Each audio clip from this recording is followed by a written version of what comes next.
पूरे परिवार के साथ कार्तिकेय 2 फिल्म देखने गए थे। उस पे थोड़ी चर्चा कर देता हूँ। कार्तिकेय 1 यदि आप लोगों ने देखा होगा, यूट्यूब पे है, आप देख सकते हैं। निखिल सिद्धार्थ उसके हीरो हैं साउथ के, और साउथ की फिल्म जो है वो किस तरह से बॉलीवुड को बिल्कुल डिस्ट्रॉय कर रही है, ये आपको जानना समझना चाहिए। एक केस स्टडी है। तो कार्तिकेय 1 में जो है एक वो भी रहस्य थ्रिल है, उसमें मिस्ट्री है। लेकिन वहां से नहीं, कार्तिकेय 2 में द्वारका और कृष्ण की मिस्ट्री को जोड़ा गया है। हम सब जानते हैं कि द्वारका नगरी भगवान श्री कृष्ण ने समुद्र में उसको डुबो दी थी, और समुद्र में उसके अवशेष आज भी हैं, खोज हुआ। इससे बड़ा कोई प्रमाण नहीं होगा कि भगवान श्री कृष्ण थे। वो सिर्फ भगवान नहीं थे, वो अवतार थे, इस पृथ्वी पर थे, और वो स्वयं भगवान थे। वेद व्यास जी ने कहा कि कृष्णस्तु भगवान स्वयं। और इस फिल्म में जो एक बात थी, वो कहा गया कि कृष्ण एक ऐसा महान चरित्र जो अरब सागर से लेकर और अटलांटिक सागर तक वो पूरा फैले हुए थे। यानी कृष्ण इस पूरे विश्व में थे। और जो मैंने आपसे बार बार कहा है कि हम सनातन पूरी दुनिया में थी, वो इस फिल्म से भी प्रोजेक्ट होता है। कि अगली कड़ी भी साफ दिख रही है कि अगली कड़ी भी आने वाली है, क्योंकि अगली कड़ी में विश्व की यात्रा होगी। इस फिल्म को फिक्शनली बुना गया है, पर इस फिल्म में 2-3 बातें बहुत अच्छी हैं। पहला, हम पूरी फैमिली के साथ कल गए थे, और मैं फैमिली के साथ ही जाता हूँ। धर्मो रक्षति रक्षिता, जो आपसे बार बार मैं कहता हूँ और जो हमारा धर्म कहता है कि धर्म की रक्षा करोगे तो तुम्हारी रक्षा धर्म करेगा। और इसमें जो नायक है निखिल सिद्धार्थ, कार्तिकेय, वो उस धर्म की रक्षा करता है, और धर्म उसकी कैसे रक्षा करता है। इसका दूसरा संदेश था कि राम, कृष्ण और शिव, भारत इन्हीं के मानस से बना है। ये मिथक नहीं है, ये इतिहास है, हमारे पुराण है। और मैंने आपको हमेशा रेफरेंस दिया राम मनोहर लोहिया का कि राम, शिव, कृष्ण से ही ये मानस बना है। आप इनको मिथक नहीं कह सकते। और ये फिल्म ये साबित करता है कि वो हमारे नायक थे। वो मिथक नहीं है, वो इतिहास है, वो पुराण है। और इसीलिए बार बार मैं पुराणों पे आपसे चर्चा करता रहा। इस फिल्म में ये दिखाया जाता है कि पुराण को कई लोग जो मिथक मानते हैं, वो उनकी कितनी गड़बड़ियां हैं। तीसरी बात, इस फिल्म में 2 सेक्रेट सोसाइटी दिखाए जाते हैं। 2 सेक्रेट सोसाइटी जो दुनिया में अगर आप देखोगे, एलुमिनाती है या फ्रीमेजन सोसाइटी है, उस तर्ज पे। और जो प्रथम सेक्रेट सोसाइटी के बारे में कहा जाता है कि सम्राट अशोक ने 9 लोगों को मिलाकर एक प्रथम सेक्रेट सोसाइटी बनाई थी। इसका जो सीक्रेट सोसाइटी है, एक सोसाइटी है जो जो कृष्ण को लेकर, कृष्ण को इस स्तर पे आराध्य मानता है, उस काल से आता हुआ, कि कोई अगर कृष्ण के पास पहुंचे भी तो वो उसकी हत्या कर देता है। और अस्त्र का प्रयोग दिखाया गया है कि सुदर्शन की तरह जो है। उसके बाद जो है एक सीक्रेट सोसाइटी है जो कृष्ण के उस रहस्य को ढूंढ रहा है, जिस रहस्य से दुनिया में महामारी अगर हो तो उसका समाधान हो सकता है। और वो महामारी पैदा करता, वो सीक्रेट सोसाइटी पर, जैसे आपने अभी कोरोना में देखा कि चीन और अमेरिका ने पैदा किया और फिर अपना डोज दिए, वो धंधा करने वाला वो। और वो कृष्ण के उस, तो कृष्ण यहाँ पूरी फिल्म में आते हैं। कृष्ण कृष्ण का जो है आपको खासकर जो कार्टून कैरिकेचर कैरेक्टर हो, उस तरह से उस दिखाया गया है कि कृष्ण जो है जब द्वारका को डुबा देते हैं, और वो जानते हैं कि अब उनको शरीर छोड़ने का समय आ गया है।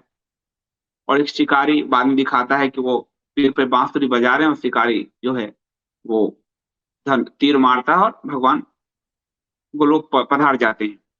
उससे पहले वो उद्धव जी को कहते हैं कि कली काल आने वाला है, और कली काल के लिए वो अपने पैर के जो कड़े होते हैं, सोने का कड़ा, वो देते हैं उद्धव को, और कहते हैं कलयुग में ये बड़े विनाश को बचाएगा। इस कड़े को तुम संभाल के रखो, कलयुग के समय जो इसका उचित वारिस होगा वो इसको ढूंढ लेगा। मिस्ट्री है, रहस्य है, उसमें थ्रिल है।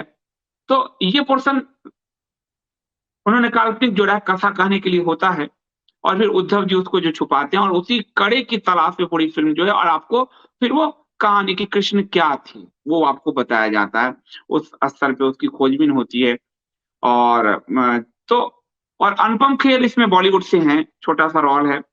अनुपम खेर है, अभिनेता है निखिल सिद्धार्थ, हीरोइन है अनुपमा, अनुपम खेर है, बाकी और कलाकार हैं इसमें। तो अनुपम खेर एक प्रोफेसर होते हैं साइंस के, और वो कृष्ण के बारे में, जैसे आपने देखा होगा कश्मीर फाइल, उसमें जो लास्ट का स्पीच है जो आपको पूरा कश्मीर समझा देता है, तो कृष्ण समझा के बारे में अनुपम खेर जो साइंटिफिक ढंग से, क्योंकि आज के यूथ को आप देखते हैं वो ये नायक डॉक्टर है और पश्चिम से ही लोगों को समझ में आ रहा है, तो वो साइंटिफिक कृष्ण को जो सामने रखते हैं, तो वो भी एक बहुत अच्छा वहाँ स्पीच है कि कितने बड़े काइनेटिक इंजीनियर थे, कि चक्र के पूरे गति को कैसे वो कंट्रोल करते थे, उससे उनसे बड़ा म्यूजिशियन कौन था, उनसे बड़ा आर्टिस्ट कौन था, तो जाके नायक उसको समझ पाता है। और फिर इसमें पुरातत्व के एक प्रोफेसर हैं जो इसकी खोज करते हैं, और उस समय जो जो कृष्ण ने उद्धव जी को दिया, और कई मौर्य गुप्त वंश होते हुए पल्लव वंश, तो पल्लव वंश के राजा इसने ये पता लगाया कि कहाँ पे ये उद्धव जी ने छुपाया होगा, और वो ग्रीक का एक जो है आपको यात्री आता है, उसको वो नोट कराता है। तो जो वर्तमान में पुरातत्व का जो प्रोफेसर है वो ग्रीक जाते हैं, और ग्रीक से वहां लाइब्रेरी का पन्ना फाड़ते हैं। मुझे पसंद नहीं आया लाइब्रेरी का पन्ना फाड़ता हुआ, लेकिन देखा पन्ना फाड़ के वो लाते हैं, और बाद में उस प्रोफेसर की हत्या होती है। और प्रोफेसर जो है वो कार्तिकेय को ढूंढता है, क्योंकि कार्तिकेय ही उसको, उनको लगता है कि आगे ये इस मैसेज को ले जा सकता है, वो उस रहस्य तक पहुंच सकता है। तो बहुत मिस्टीरियस थ्रिल बनाया गया है।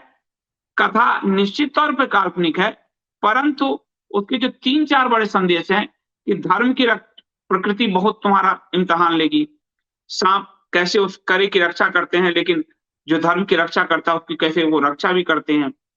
प्रकृति में कैसे उसकी रक्षा करती है। तो जो नायक कहता है, तो धर्मो रक्षति रक्षता, जो धर्म की रक्षा करता है, धर्म उसकी रक्षा करता है।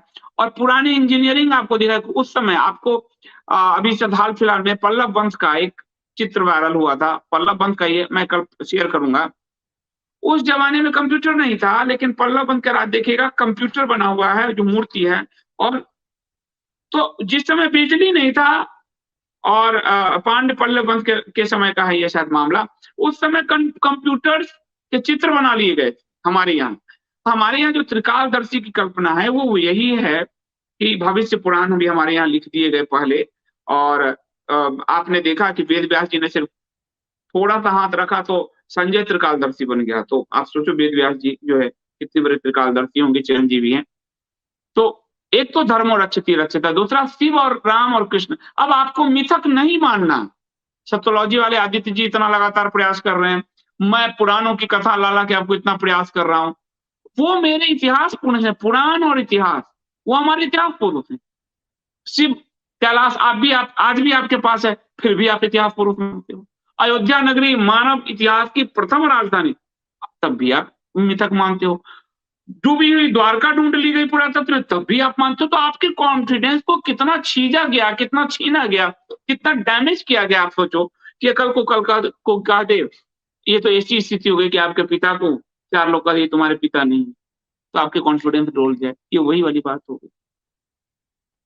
तो ऐसे समय में ऐसी फिल्में आनी चाहिए जो संवाद करे यूथ से, कृष्ण की फिलॉसफी को सामने रखे। कृष्णमस्तु भगवान स्वयं, वो महानायक, वो भगवान स्वयं है। बाकी सब अवतार हैं, वो अवतारी हैं।